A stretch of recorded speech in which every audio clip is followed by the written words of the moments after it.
Psychomotor therapy is a healthcare profession that is based on a holistic view of the person and is involved in the treatment of different disorders. Speech and language therapy assists children who have disorders of speech, language, communication, and swallowing. Psychology provides both educational and clinical services, including counseling and parenting. ABA therapy focuses on improving specific behaviors. It is commonly practiced as a therapeutic intervention for individuals with autism. The specialist learning support. We assist in developing the academic and social development of students who need support in all these areas. BrainLinks at TDCC provides targeted brain-based programs designed to strengthen learning, regulation, and overall development through the Aerosmith program, the Neuralink process, and neurofeedback. And we design and host local and international training and workshops for practitioners, parents, caregivers, and educators. Just like this one today. We have a few rules to follow during the webinar. Please remain muted while the speaker is presenting. Please give your full attention to the presentation. We will be sending you the replay so you can review it anytime.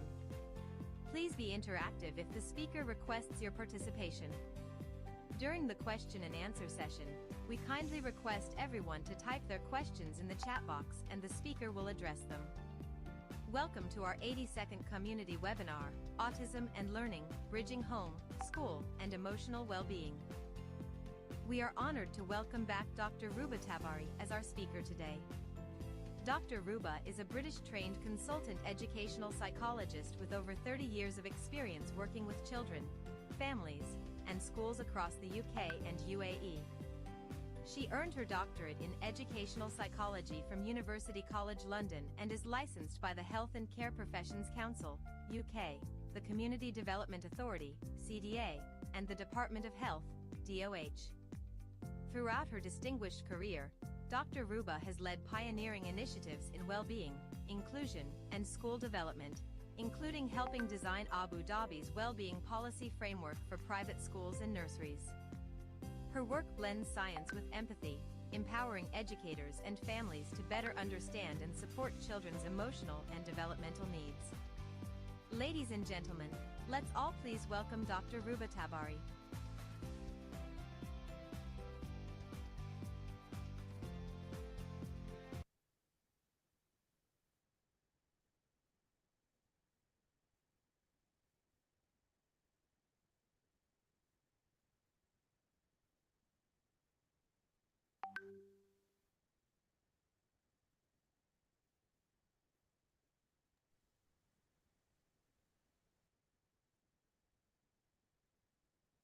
Hi, good morning, everyone. I wasn't sure whether I should start already or not, but thank you all for making the time to be here today, and for some of you under quite difficult circumstance. I really appreciate it.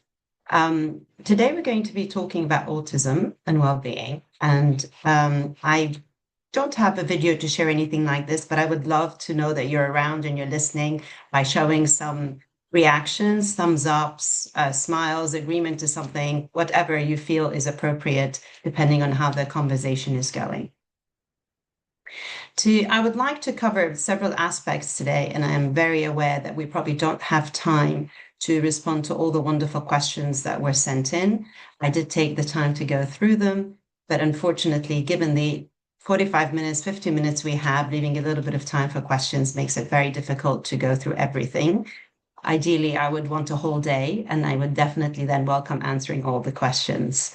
But for today, we're going to look at understanding autism and how its impact on learning and emotions, a little bit about how psychological assessments, psychoeducational assessments can actually help us, looking at co-occurring conditions, and then looking at practical everyday solutions. I always like to leave all attendees with practical solutions that they can take away straight away and apply within their contexts. A little bit of autism, it's always good to start with a little bit of a common definition and understanding of what we mean by it. I don't really want to spend too long talking about what autism is, because I'd like to focus today more on how we actually bridge that support between home and school and well-being. But we do know that there are differences in social communication, there are differences in often repetitive behaviors and highly focused interests.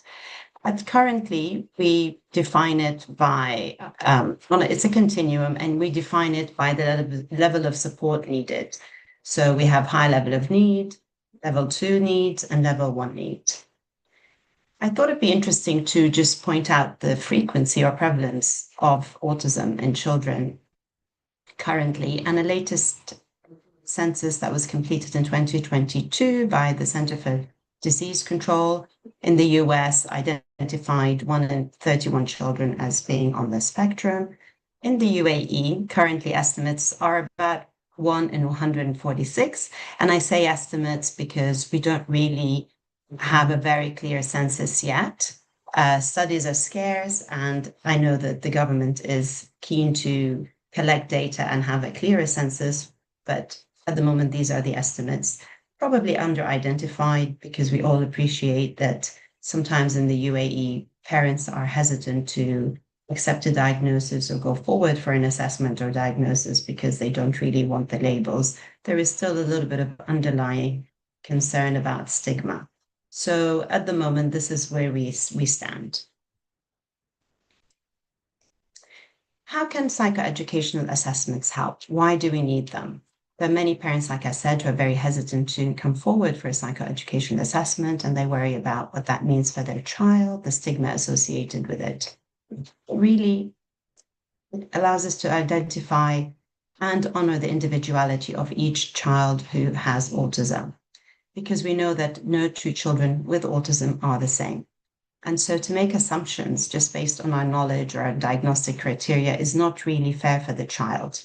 I believe in working holistically with the children. And so part of that assessment would involve meeting with the parents, observing in the school, meeting teachers, collecting information from all relevant stakeholders, sometimes therapists, ABA therapists, occupational therapists, speech therapists, really getting a very broad view of how others see the child. And then there, of course, there's the individual work of the child themselves, trying to understand where their strengths are, where the barriers to learning are, so that we're able then to really understand their cognitive strengths, their sensory preferences, communication styles, and emotional regulation.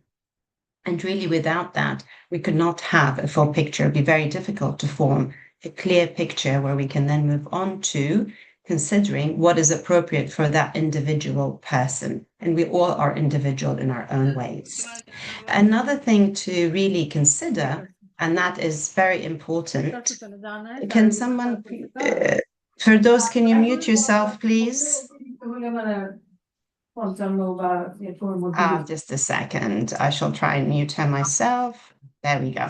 So we have co-occurring conditions, and it's very important to understand this because very often what we see at the surface isn't just about being on the spectrum or having a label of diagnosis. There are other things happening as well for that child that impact their development and how they're presenting and how well they're feeling, their mental health and their emotional well-being within the school context and within home.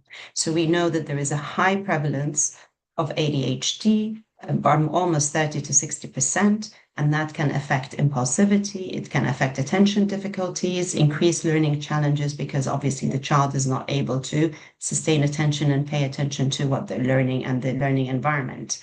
We also have a high prevalence of anxiety, 40 to 50%, which is, for me, a key, and one of the areas I'd like to focus on a little bit, hone in a little bit today.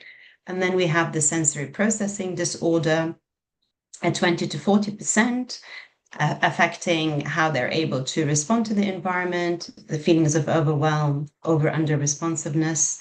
And then we have other conditions which can also coexist, where we have depression, OCD, and so on. So really taking the time to understand that child holistically and individualistically is going to be one of the most critical things we need to do when we are supporting children. We need to understand why anxiety matters. And I said earlier, I'd like to focus on anxiety because for me, it's so critical. All too often, I see people taking the simplistic view when they're looking at children on the spectrum and saying, well, their behavior is either sensory overload, it's avoid, it's escape. While I don't deny that this can be true, and I don't disrespect any specialism or any profession, or any approach, I sometimes feel for some children it can be a little bit simplistic, and we need to look a little bit deeper than that, and we need to consider what else is going on for that child.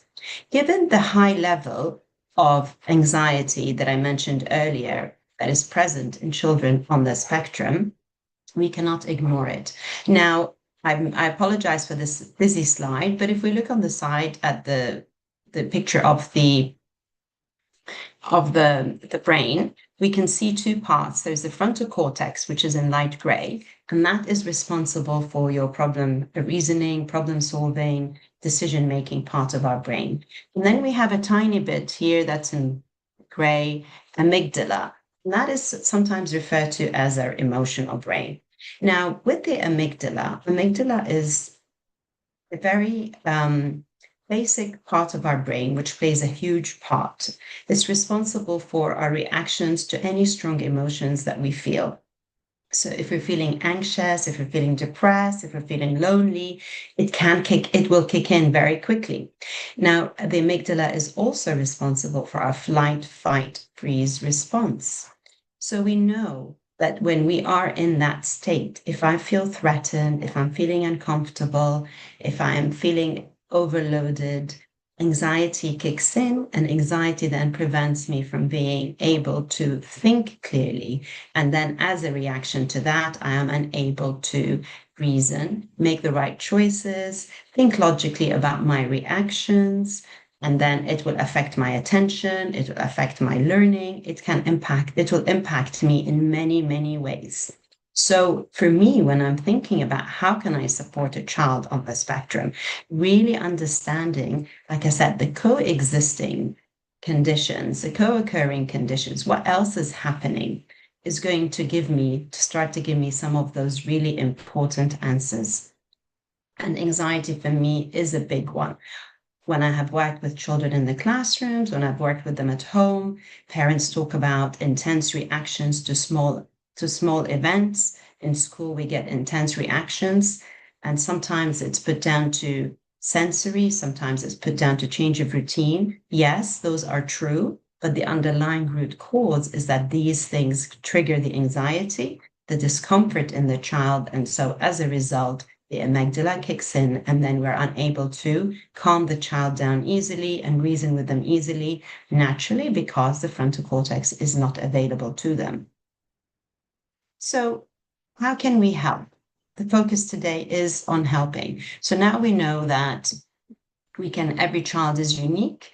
We know that every child has their own profile of strengths that we need to understand by collaborating with all the stakeholders, by getting a deeper understanding from everybody involved. And we need to understand that there is impact on learning. And that impact can be the attention, the sensory sensitivities, and the connection and social integration as well. So we need to start by having a collaborative planning home and school. And I don't mean just by sitting together in a room and saying, okay, here's what we're going to do, or by having a shared document that we all read. It has to be a lot deeper than that. So we need to have shared goals. And I truly believe that one of the better way to do it is to start with agreeing on what are the priority goals for that child. So rather than each specialist or person coming in and saying, this is what I need to do, and working in isolation, it's better to say, well, what are the priorities? And they may be led by the family, they may be led by the young person themselves, depending on their age and their ability to communicate. And then the question would be then, how can I, in my role, support those priorities? So it's working from the child outwards as opposed to working outwards into the child. Everybody saying what they want to do, and then the child delivering that service to the child. That does not mean that as a speech therapist, I don't have the ability to do additional work. Yes, of course, every specialist will continue to have other goals that they probably prioritize for that child. But when we're thinking about a holistic approach, we need to think about priorities. And I want to focus just a second here on parents. All too often, parents are not given the space and the time to be truly part of the process. And I think they're a source of knowledge, information, and power that is sometimes underutilized. And I'm glad to see that things are shifting and I see improvements, but I still see the role very much in assigning documents, agreeing to goals, rather than being true active participants in the designing of the goals and the IEP.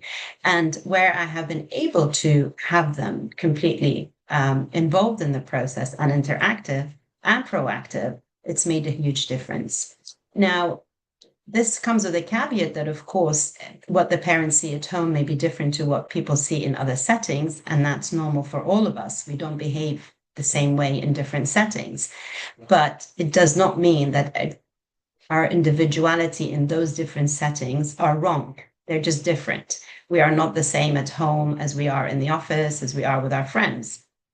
And that's true for anybody. And it's definitely true for children on the spectrum. So understanding the dynamics in the different settings and understanding what works and what doesn't work and why will help us to create a better plan collaboratively that will be more supportive for the student.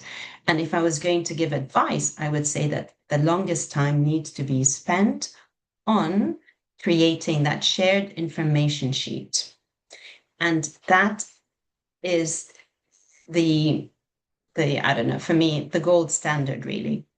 Because, like I said, if we don't create that individualistic approach, if we don't take the time to fully understand that person in the different contexts, what works for them, what are their strengths, interests, motivators, communication needs, preferences, what is sensory triggering for them, what is emotionally triggering for them, what supports them, what is successful, what works in different contexts, and why does it work in the different contexts?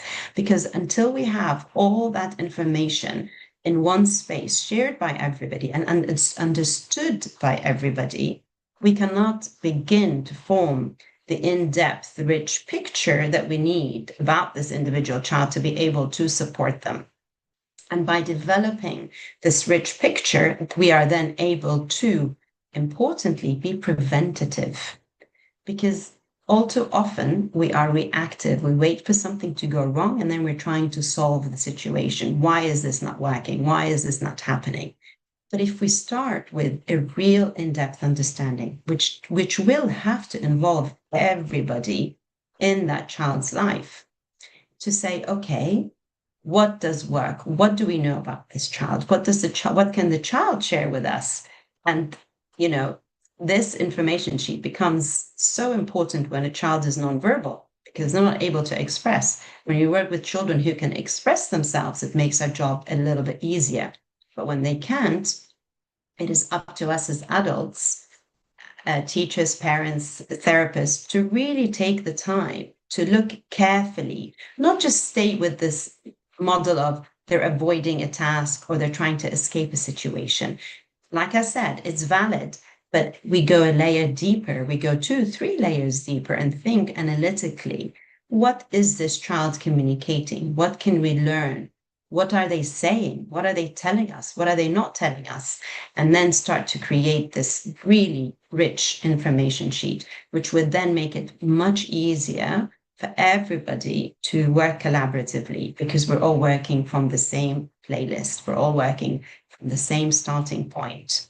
We may be doing different roles, but we're all working with the same understanding about where the child is. And then we can, like I said, go back to saying, what are the priority goals for that child? And how will we use our individual knowledge, expertise to support the child in those priorities? And then we're all focused on the same and we're more likely to make progress more quickly for that child. And one of the things, before I move on, one of the things I want to emphasize is the social side.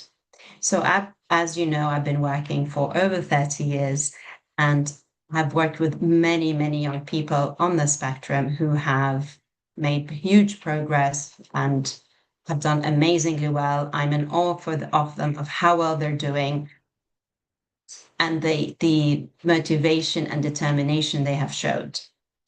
Like many other students, And one of the areas that I find that they continue to struggle with, even in their early teens, late teens, early adulthood, is their social side. So, and that needs to be considered. And I want to put a plea out there for everybody to make sure that we start early focusing on that side for them. And I find that they cope academically. They even, they're at universities, they're successful by all measures. But when you talk to these young individuals, many of them will say they don't have friends. And when young people hit teenage years and beyond, friendship is important. Friendship supports our well-being. Friendship makes us feel part of something. A belonging gives us a sense of belonging, a sense of community. And going to college, coming back, being able to be with your family is not enough. We need a bigger circle. We need a bigger sense of belonging, a richer sense of belonging where we feel part of something bigger than us. And so that is an area that we continue, I think, to under support, let's say. And we need to put a lot more effort into thinking about how can I integrate? And I will mention that a little bit later on as well. So creating a supportive environment starts with that big, rich picture, a big, rich picture of understanding of who this person is and where are their strengths. And then we can start to think about, okay, if the child in mind is anxious, what can I do to support them? How can I actually address that? Not everybody is anxious, but many of them are.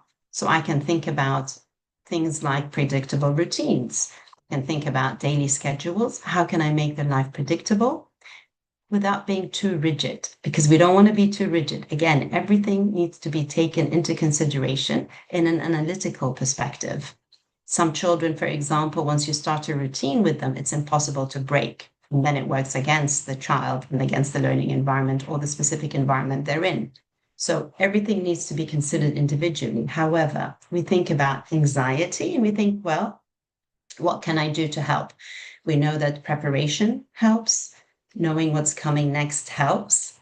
If we're in our own home and suddenly we hear a loud noise outside or people working next door, we feel very uncomfortable. However, if that neighbor tells us ahead of time that, oh, I'm really sorry, but tomorrow I'm going to be making a lot of noise outside, we're less likely to be bothered. So anticipating something, knowing it's coming, allows us to tolerate it. Knowing how long it's going to last allows us to tolerate it better.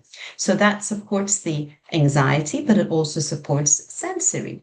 If I know what's going on, I can learn to tolerate. I can practice tolerating. I can go noisy places, for example. I can go a little bit and know that there's a way or a sign that I can do for the adult with me to tell them that I need to escape.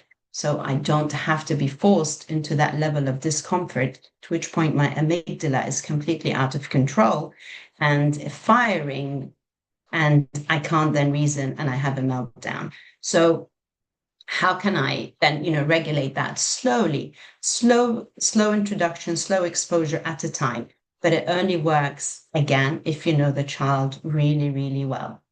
Clear communication. How can I best communicate with this person, with this child? Visual schedules are great. Images are great. And I often have conversations with parents where they say, but my child speaks. Why do I need to have visual images? I don't want that. They're very able to communicate. They understand my words. Why do I need pictures? And my answer to that is, if you think about any emergency guidance, whether it's on a plane or evacuations or anything like that, you will see that it has pictures and they demonstrate visually what's going on. When you get on a plane, they have a video. They don't give you a sheet of information to read and say, here you go. The reason for that is when our amygdala is firing and it's very sensitive, and it's very active, we are less able to reason. We can see images. Our brain can process images better. So we know that the information is more likely to be received if it's in pictures. So if I'm trying to present a child with something that they don't like so much, or an activity that might be a little bit sensory triggering for them or emotionally triggering for them, having that visual means that even if their amygdala is starting to kick off, they're getting a little bit uncomfortable, but it hasn't gone into full firing, I'm still able then to help them to understand what I need and to help them to get that buy-in and kind of be a little bit more flexible about what is going on and maybe have a better experience as a result. And of course, consistency matters. So when we're thinking about supportive environments and we're looking at sensory, we need to think about the noise, the lighting. How can I make my classroom sensory? So if I'm an adult and I'm walking into the class, I need to think, again, with my knowledge of that child, I need to think about, I need to walk in and say, okay, let me have a scan of this room. How would that person perceive it? At their level, not at your height, at their height. What is there in that room that might be triggering for them? And having calm corners always helps. But again, anything I put into place for my child in mind, I would recommend that you put in place for everybody else, because that supports inclusion. When we're looking at inclusion, we don't want to isolate people. We don't want to point them out as being different. We want everybody to be to feel included and welcome. So whatever provision I make, I need to think how I can make that available to everybody in the classroom. Fidget toys, for example. When I work with children, if I see them fidgeting, I don't ask them to stop fidgeting. I give them something to help them calm down. I read that body language, I read their emotion, and I try to address it without even having a conversation about it. I think about it analytically and say, okay, this person is fidgeting. Yeah, maybe they're a bit uncomfortable. How can I make them comfortable and still get the best out of them? So again, being perceptive, being analytical, looking carefully helps. So having fidget toys for everybody in the class allows any child with sensory needs to be supported, and the child in mind also to be supported. If they are particular about nobody sharing their toys, I might have 2 baskets, but I want to normalize the support. I want everybody to see it as okay. It supports inclusion, and it supports that child being accepted and welcomed into that community. We need to have clear, like I mentioned earlier, clear communication. We need to have direct, simple instructions, visual supports, and thinking about how can I support my individual child, my unique child, to also be able to communicate and share their feelings, their thoughts, and their emotions, because that is our one basic human right. I remember when I started working as a psychologist, I worked with a school for severe learning difficulties, as they call them in the UK. So they're children who have significant needs. The particular child I was working with at the time had profound learning needs. So they had physical disabilities, cognitive delay as well. And this particular child can only move their eyes. And I was asked to do an assessment and write a care plan for them. And I was, having being a new graduate, I didn't know what to say. I didn't know what to do. I sat with this child, and I'm like, well, they can't, in my head, at that time, I know now a lot better than that, but at the time I felt they can't do anything. How can I ask them to do an activity? They can't move, they can't engage with me. And I went to my supervising educational psychologist at the time, and I mentioned this, that I felt I didn't know what to do. I needed help. How can I assess this child who can't move? And they said the one thing we can give them is autonomy, and that's a human right. And I thought, oh yes, self-expression, choice. He said, even if we can get this child to point with their eyes, to make a choice, just using their eyes, then we've given them autonomy. And I thought that was very powerful, and it stayed with me all those years later. So how can we enable this child to communicate? How can we enable this child to express themselves? And equally importantly, for us to take the time to try and understand that communication. If I go into a class and I see a child on the spectrum having a meltdown or very uncomfortable about something, I don't just try to redirect. I observe a little bit. I think, I look at their body language. I look, if I know the child really well, I might consider their likes and dislikes. I know their profile. And then I might say, okay, Are they anxious? I might go and explain again. I might show them with a different visual picture. I might say, let's go and calm down and not do any conversations, just allow their body and system to calm down. So I need to think a little bit more than just what I see in the surface. So I always, I always smile when people say, is this a meltdown or is it behavior? For me, it's not about a meltdown or behavior. It's about an understanding of who that child is, what they're trying to communicate, and what those things mean to them. And again, a preventative approach is always better. Nobody likes to feel discomfort, none of us. Strong emotions don't feel good inside. So we don't want children to have to be anxious all day. It's exhausting. We don't want them to be in sensory overload all day either. It's exhausting. So prevention is key. Thinking about all these things before something goes wrong is going to make it a much more pleasant experience for the child and the teacher and the environment and the context. Emotion regulation is also very important. We don't want to get upset with a child who's emotionally dysregulated. A lot of the time, it's out of their control. Our prefrontal cortex, as I mentioned in the few previous slides, is not really fully developed until we're about 20, but the amygdala is developed by the age of 2. So the strong emotions are ready to be shared, but the reasoning is not. And so when the younger the child, the more they're reliant on adults around them helping them regulate. It's going to be important for the adult to demonstrate the calming strategies through breathing, through giving them safe spaces, and definitely celebrating progress. But more importantly, it's about understanding the child. So you either plan differently if you know something is going to be dysregulating for the child, or preventative. But preventative is key. So, preventative meaning we try and plan for the situation to make sure it doesn't happen. So either I prepare differently, or I find a different way of doing something to avoid that dysregulation if the context does not allow for a very big reaction. And over time, with skill building and modeling regulation, the child will develop those skills as well. So there was a question from the audience about what do I need to do as a staff, as a school. I think staff training on autism awareness is very important. Parent training on autism is very important as well. Understanding the complexity of need, but also understanding the individuality is going to be so important in helping these young people. I mentioned the social side, body systems, group activities.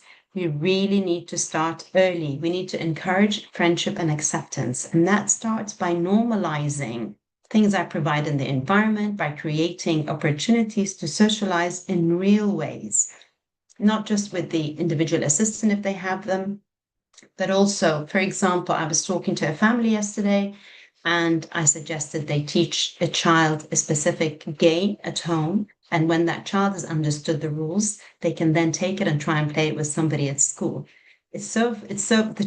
All children want friends, and it's so nice for them when they're able to play with their friends at school in a kind of a game with some rules.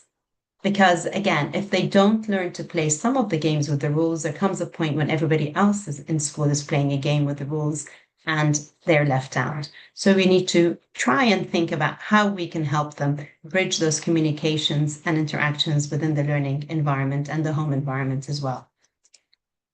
At home, preparing for changes in advance, having visual routines, teaching emotions. I often get asked by parents, how should I parent a child? If I have a child with autism, what should I do differently? How does one parent a child with autism? And really, over the years, I've come to understand, and I have learned, that parenting is parenting. I think the difference and the distinction that I would make is that when you have a neurotypical child, you can be 70% accurate in your parenting or 70% good in your parenting, and things work out. But when you have a child with neurodiversity, whether it's a child with ADHD, autism, OCD or anxiety, any of those neurodiversities, then you probably find that you need to be 100% accurate in your parenting. You need to, and that means the consistency needs to be there. I know that parenting is emotional. I know we're all emotional. We're human beings, we react. But when we have a child with neurodiversity, certain routines need to be outside our own emotional roller coaster or cycle. So no matter how I'm feeling, certain things I still need to react in specific ways to make sure that they remain calm and reduce anxiety for them. That's what I mean by 100% parenting. We need to be consistent in what we're doing as parents. And that regular support with the home partnership, again, I touched on that earlier. So really looking at the strengths, really looking at that sheet about the child, that huge information sheet that you need to collate. And I'm not saying that's the learning plan. That's not the IEP. That's the groundwork for preparing an IEP. And you may need different professionals to help you. You might need a psychoeducational health assessment to help you, a speech therapy OT to gather that information. But that information is not the individual learning plan. It is the basis from where you start to consider what do I need to do for this child? How can I support the child? Where are their needs? Where are the priorities? And a focus on strengths and skills empowers individuals by celebrating their uniqueness, and it helps to foster a culture of acceptance and respect. So as often as we can, we need to focus on what this young person can do, what they can bring, what their skills are, celebrating them and making sure that they're obvious to everybody else within that environment. And that will help foster a culture of acceptance. Any provisions I make, try and make them available to everybody, to normalize them, to make them okay, to make them part of that environment. We don't want to highlight differences. We want to highlight similarities. We want to celebrate differences, not highlight them as difficulties or challenges or problems. We want to be celebrating diversity, but at the same time, supporting inclusion for that child and anyone else who needs it. I'm going to stop now. I've been speaking for about 45 minutes. I'm going to stop now, and I'd like to open the floor for questions. I believe that we have questions in the chat, so I hope that people have dropped their questions in the chat. If not, maybe take a minute or two now to pop your question in there, and I will try to answer as many of them as I can. And thank you for listening.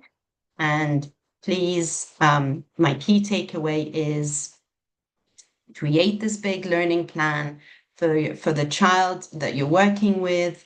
Make sure that you're involving all stakeholders. Parents are included in that, and the child themselves, if they're able to communicate, and to always look deeper and more analytically at what is going on for that child, not just simplistic meltdown, sensory escape avoidance. There's a lot more happening underneath the surface that needs to be considered, and many more co-occurring conditions that need to be explored.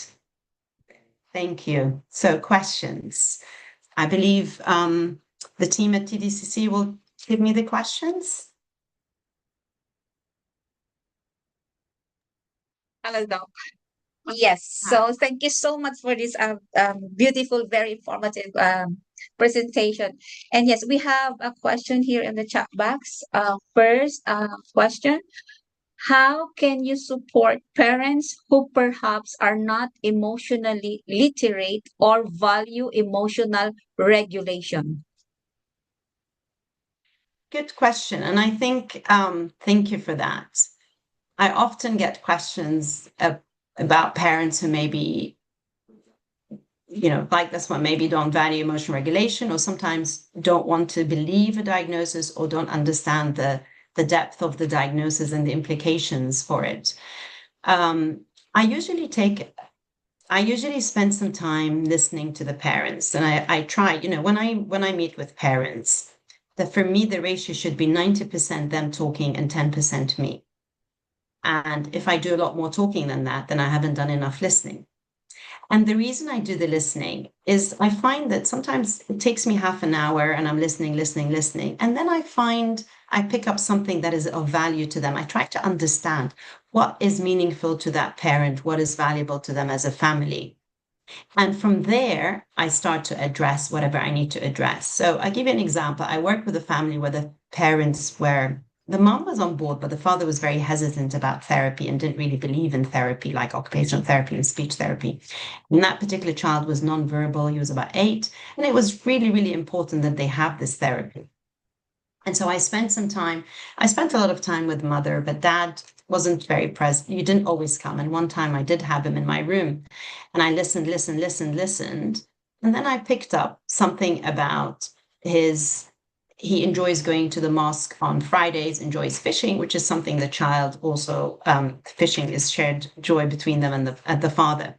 But I mentioned to him, would you not want your child to go to the mosque with you? Because the mosque was so important to him. And that was a turning point for the father because I connected to something that is important to him and meaningful to him before trying to push my agenda about what I felt was right for the child.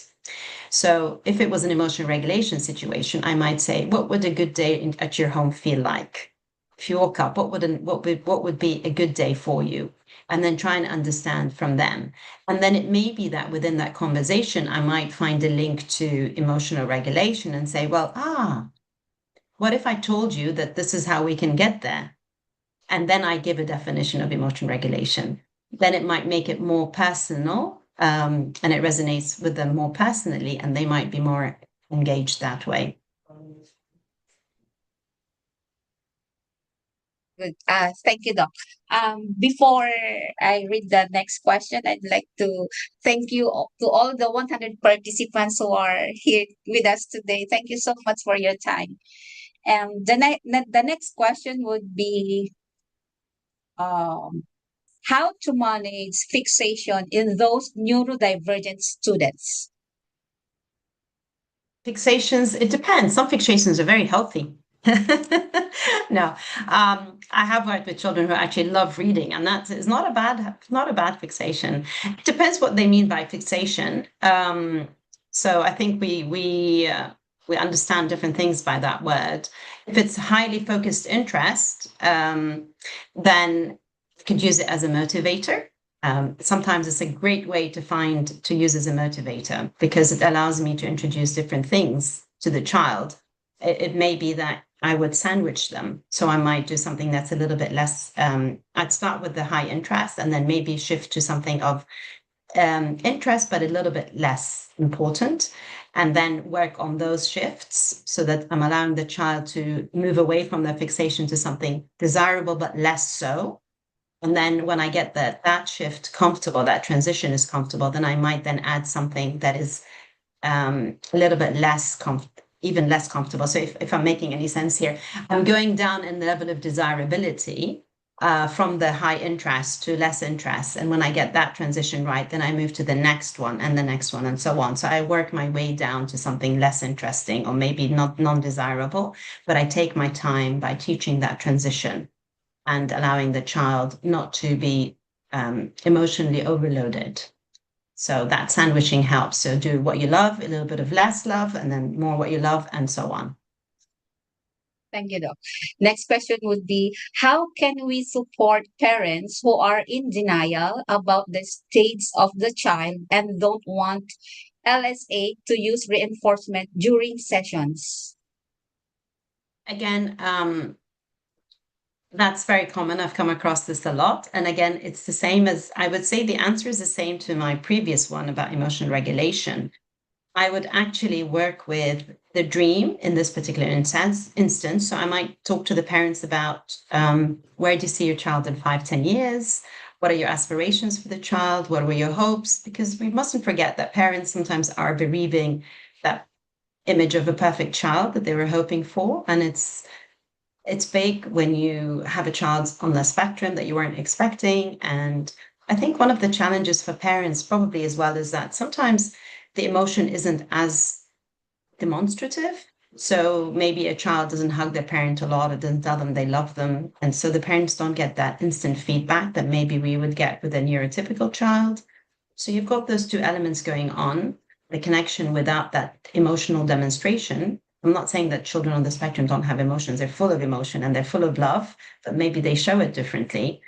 And then they're bereaving the perfect child. So if I'm able to engage with them in a more neutral conversation, which is about where would you like your child to be in a few years or in 5, 10 years, and then start backwards, rather than try to push the agenda, my agenda in that moment that I want them to understand what it is. We can only work with people where they are, and sometimes it's a journey. It's not a one-time fix situation. I might start with something within reach and then build. And for example, it's not just with autism, it's with all neurodiversity. I worked with a family a few years ago where the child was 2 or 3 years ago now, and the child was very hyper, very impulsive, and the parents did not want to, kind of felt that everybody in the family was like that. They normalized it, they didn't want to take it to the next level. And 2 years later, we stayed, as I said, it's a journey. I always try to maintain very good, positive relationship with parents. 2 years later, we're having a different conversation. So sometimes it takes time, but it always helps if you start with something that is meaningful to the parent, not our individual agendas. We know where we want to get, but pushing it is not going to be the answer. We need to meet parents where they are. We need to understand what they value, what is important to them, what their experience is. And sometimes they may have had their own difficulties in childhood that they're trying to overcome.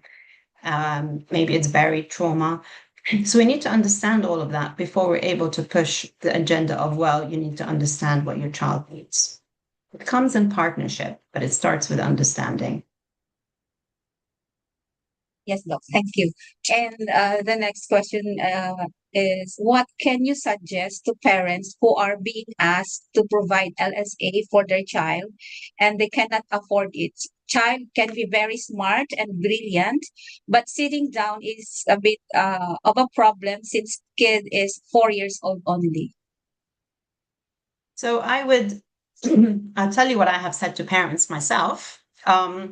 So I normally say to them, I focus on the child's strengths. I say how brilliant this child is, how able they are, and how actually they're only gaining a very small part of the curriculum at the moment because they're unable to sit down. So I would say your child's in class, they're getting 10% of the learning done when they can potentially get 100%, or they're getting 20 when they can get 100%.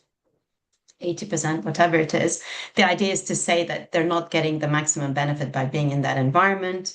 I sometimes even throw in the financial side. I say you're paying school fees, you're going to a good school, and your child's not maximizing their time there because they're not able to sit. So would you not want them to be making the best out of that, getting the best out of that environment? Don't you want them to be learning as much as they can, benefiting the most?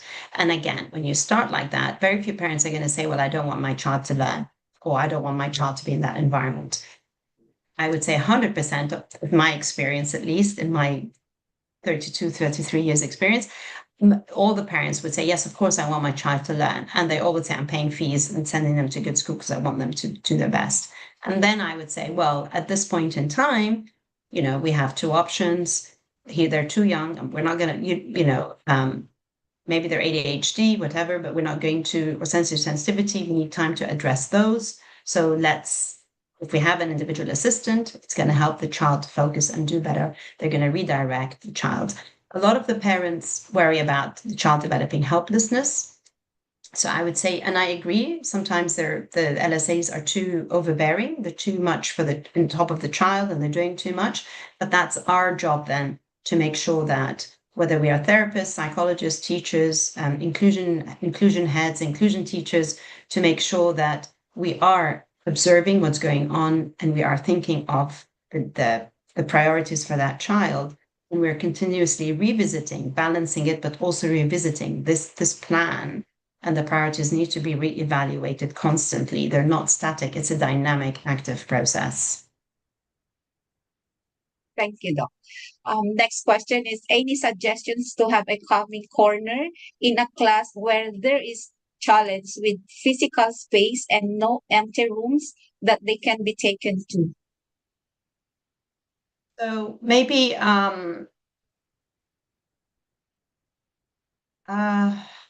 let me think. I'm trying to think. Apologies. I don't have all the answers right at the top of my head.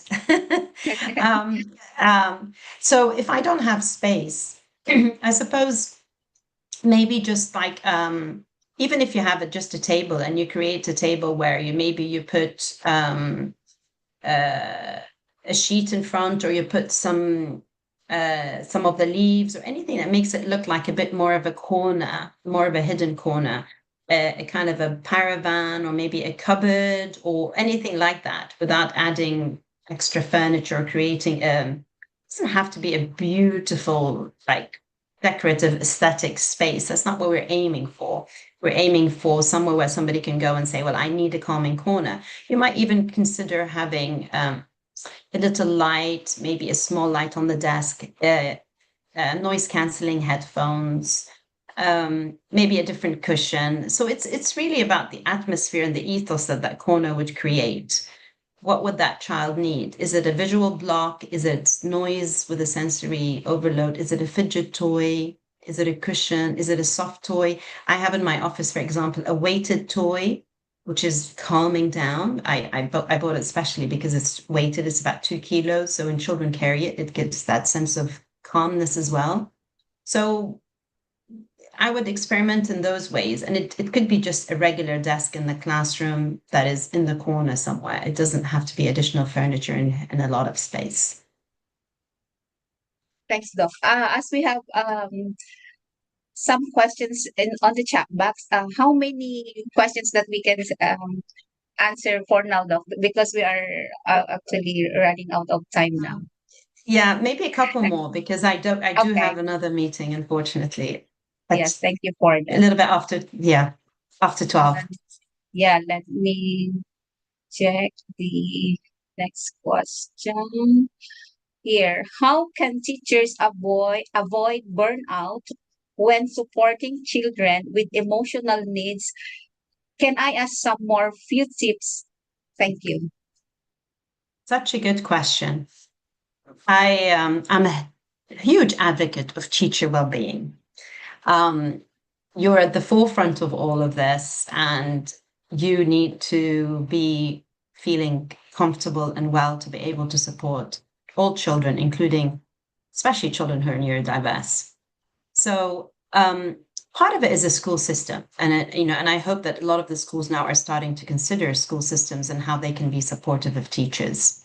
However, if you're in a school where you don't feel there's enough support, and maybe you're feeling you need more than what the school can provide, I would say it's about having moments of relief. So if you think of it as a bucket that's overflowing with water, and my emotions are just, my emotions are the bucket, and everything that life throws on me are the water that keeps coming into this bucket. Bucket will overflow, and that's for all of us, doesn't matter who we are. There's a limit to what any of us humans can take in terms of stress. And there's the concept of trigger stacking. So maybe on a good day where you're feeling really calm, things happen and they don't bother you. But another day, you leave the house, there's traffic, you're late, somebody tries to cross in front of you, you arrive at the school, you can't park. So little things are happening to trigger stack and make things more difficult. And you get in and you're already overwhelmed before anything else has happened. So your body is already in a state of overwhelm. So when we start with that state of overwhelm, naturally everything is going to be triggering and harder to cope with.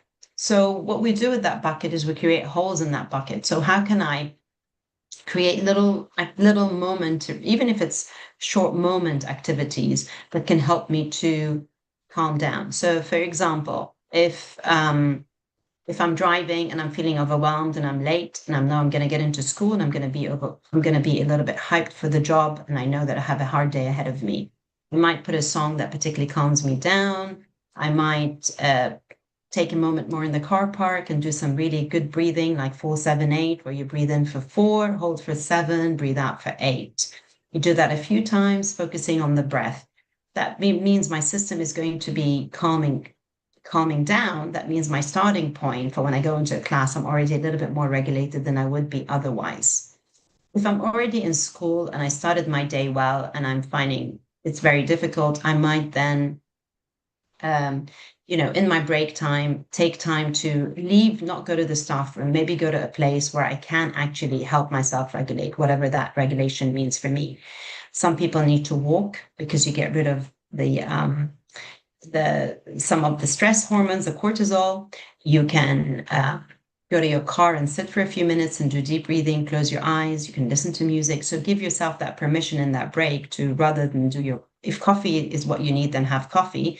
But generally use those moments to regulate, and starts by being mindful of what you're feeling and also what helps you regulate, and doing those in small bits. You'll find that helps, because that brings your levels of cortisol down, your stress levels down, which means then you can tolerate more. Your system can take a little bit more on. Thank you, Doc. So this will be the last questions. And before I read the last question, I would like again to say thank you to all the participants who joined us, and please stay tuned for the CDCC announcement, and including the webinar series that we will have. Okay, so the question is, what is the best sensitive way to introduce a nonverbal student on the spectrum to neurotypical students, like 5 years old? Oh, interesting question. What is the best way? It depends really. So one way is the teacher's reactions matter a lot. So in 5-year-olds, the children are very cued into the teacher's verbal and non-verbal body language. Remember, non-verbal body language is 60% of our communication. And how a teacher perceives, behaves, reacts, looks at a child makes a huge difference to how everybody else absorbs that child. So if before that child comes, for example, I prepare my visual communication, I teach a few symbols, gestures, depending on, again, it goes back to my understanding, that big sheet that I talked about, of my understanding of that child and where that child is. And I do my homework, and I, as a teacher, know my child that's coming in really well. And if you don't, take time to do that, because it's going to make a huge difference. And then I start to introduce the children to these signs and gestures and say, we're going to have a student and they're learning to talk, and we're going to do this with them. I don't need to identify or highlight any other differences. Another option, which is taking it one step higher or one step further, is if the parents are happy to share kind of the neurodiversity without the label. You can do a more formal introduction by saying we're all different, and we all have different ways of communicating, and maybe sharing videos about different ways of communicating, and normalizing the fact that there are different ways of communicating and it's okay. So those are a couple of options. There are other things one can do, is have lots of things around the school that support the fact that there are, in the corridors around the class, that the support that there is diversity and there are different ways of communicating. And you can talk about people who can hear, people who can speak, people, you don't have to speak specifically about neurodiversity. It's about introducing the concept that there is a range of different ways that people can communicate. So those would be two suggestions that I can come up with right now. But the teacher's reaction is really, really important. I worked many years ago with a child who had a speech impediment, very difficult to understand, and was very well supported in the class. And it was really down to the teacher. If the child was speaking, everybody gave him time. The teacher showed respect with her verbal and nonverbal body language, acceptance and care for the child. She was emotionally invested, and the child felt genuinely welcomed. And the speech impediment made no difference. Everybody else behaved just like the teacher did. They followed suit. And I've seen the other way as well, where the teacher didn't give the right nonverbals and the children started to point fingers. So that acceptance, really, the children will be looking to the teacher to know how to react and behave in that context.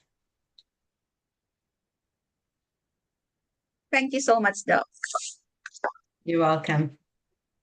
And thank you again to everybody who joined, really. I wish we could do this face-to-face so I can see people's faces. Maybe another time. Yes, Doc. Thank you so much for this very informative, very useful session today that we have. And thank you everyone for joining us. today and on here and on YouTube Live. Um, Thank you for all your wonderful questions. Please send us if you have any additional questions. I already dropped the email address of Dr. Ruba and the training team email address. Please do send us. And we will send you the replay of this webinar. So don't worry.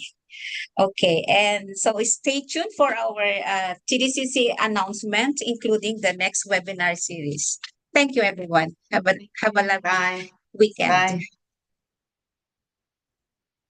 Bye. Yes, Doc, can I share my screen now for the announcement?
And for joining us today. Before we conclude, we would also like to take a moment to share some of the services, programs, and upcoming initiatives available at the Developing Child Center. Upcoming webinar series. As part of our continued commitment to awareness, education, and family support, TDCC is also presenting a special autism webinar series. This series brings together our experts to share practical guidance, evidence-based strategies, and meaningful support for families and educators. Our core educational programs. Beyond our webinars, TDCC also offers a range of educational and therapeutic programs designed to meet the unique needs of every child. Early Intervention Program. Our Early Intervention Program in Abu Dhabi supports young children in building essential developmental, communication, social, and learning skills during the most important early years of growth. Intensive Educational Program. In Dubai, our intensive educational program provides structured and individualized support for children who need focused intervention to strengthen their learning, behavior, and school readiness skills. The program offers Early Intervention Program, School Readiness Program, and Life Skills Program guided by our multidisciplinary team. Psychology and Family Support Services. At TDCC, we also understand the importance of emotional well-being, behavior, and family guidance in a child's overall development. Psychology Services. Our psychology services help children and families better understand emotions, behavior, development, and mental well-being through professional guidance and support. Educational Psychology. Our educational psychology services help identify learning needs, cognitive strengths, and challenges so children can be better supported in school and beyond. Parenting Services. Through our parenting services, we empower families with practical strategies, guidance, and support to help them confidently navigate their child's developmental journey. Counseling for children, teens, and adults. We also offer counseling for children, teens, and adults, providing a safe and supportive space to work through emotional, behavioral, social, and life challenges at every stage. Social, emotional, and behavioral assessments. Our social, emotional, and behavioral assessments help identify the emotional and behavioral factors affecting a child's daily functioning, relationships, and success at home or in school. Comprehensive assessments. To better understand each child's individual needs, TDCC also offers a range of specialized assessments. Multidisciplinary assessments. Our multidisciplinary assessments bring together different specialists to provide a holistic understanding of a child's strengths, needs, and developmental profile. Developmental assessments. Our developmental assessments help identify a child's progress across key areas such as communication, motor skills, social skills, and learning. Dyslexia assessment. This assessment helps identify signs of dyslexia and provides valuable insight into a child's reading, spelling, and language-based learning needs. Speech and language therapy assessment. Our speech and language therapy assessment looks at a child's communication abilities, including understanding, speaking, listening, social communication, and speech clarity. Occupational therapy assessments. Our occupational therapy assessments help identify challenges related to sensory processing, motor skills, attention, coordination, and everyday independence. Sleep assessment and intervention program. This program helps identify sleep-related challenges and provides practical strategies to support healthier sleep routines and better daily functioning. Psychomotor therapy. Psychomotor therapy supports the connection between movement, emotions, behavior, and learning. Through guided activities, it helps children strengthen body awareness, coordination, emotional regulation, confidence, and overall participation in everyday life. Speech, language, and communication support. Communication plays a vital role in every child's confidence, learning, and connection with others. That is why TDCC offers a range of services to support speech, language, and communication development. Speech and language therapy. Our speech and language therapy services support children in developing communication, understanding, expression, articulation, and social interaction skills. Feeding therapy. Our feeding therapy supports children who experience difficulties with chewing, swallowing, food acceptance, or mealtime routines in a supportive and gradual way. Play therapy.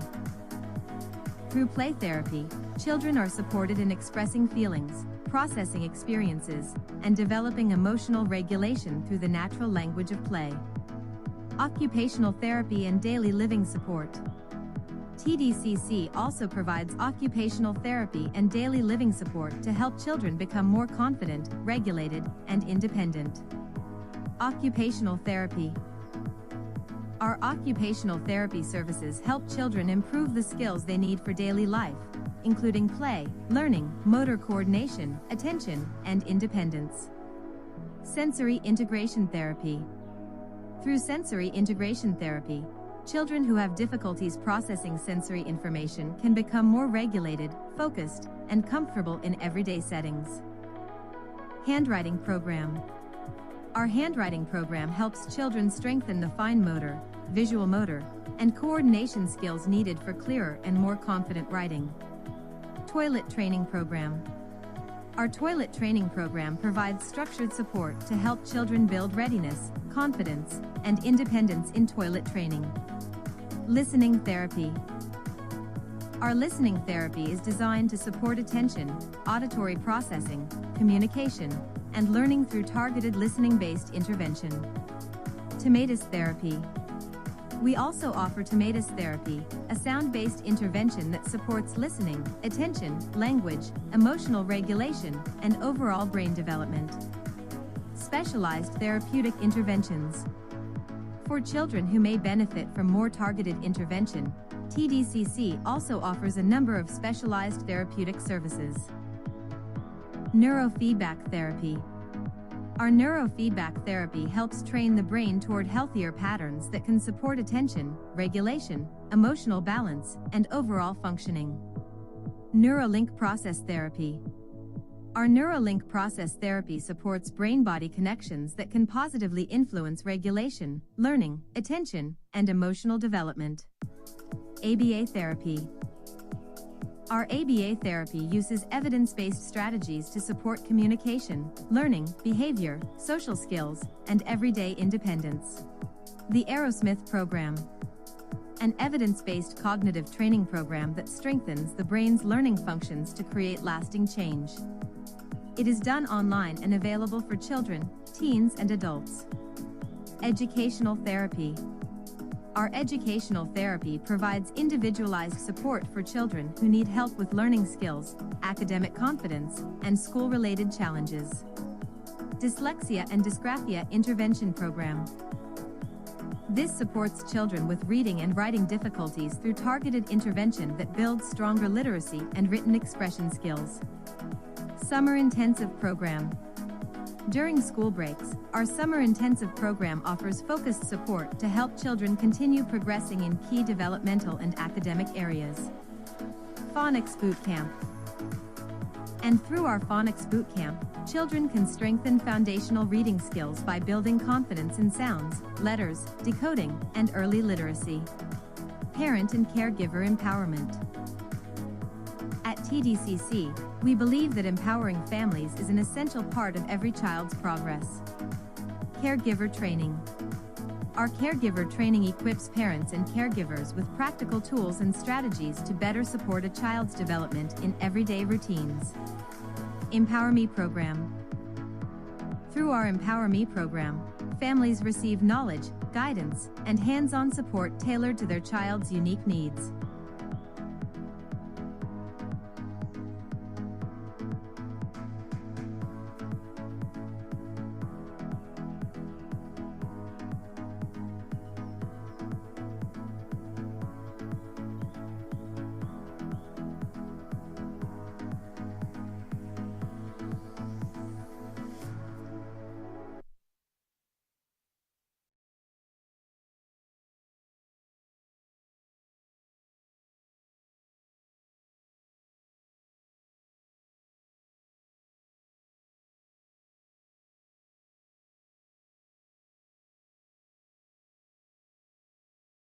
Thank you once